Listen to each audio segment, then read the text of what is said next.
In a world of skepticism and realism, sometimes we catch a glimpse of something we cannot define. James Stuart Bell. Consider this story from Joyce. By the time Joyce got Ken to the hospital, he was ghost white. Nurses screamed for the crash cart, knowing he was near death.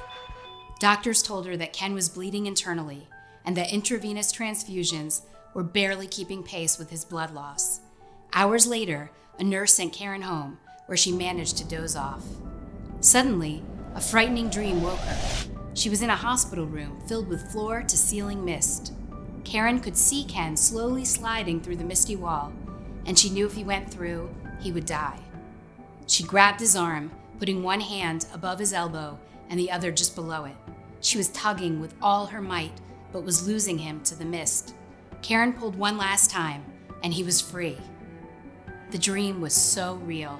Karen called and asked a nurse to check on Ken, and then she rushed to the hospital. As she arrived, a doctor explained Ken's transfusion line had clogged, shutting off the blood he so badly needed. "It's a good thing someone went to check on him," the doctor said. Karen looked down at Ken's arm. He had black and blue marks just above and below his elbow, in the places she had clutched in her dream. Suddenly, Karen knew God had answered her prayers. Everyday miracles are all around you, and true stories of spontaneous healing, recovering from devastating storms, accidents, financial disasters, and more.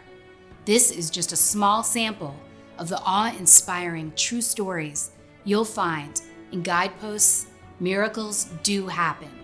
Right from the first page, you'll see that just as God has worked in these lives, He can work them in your life.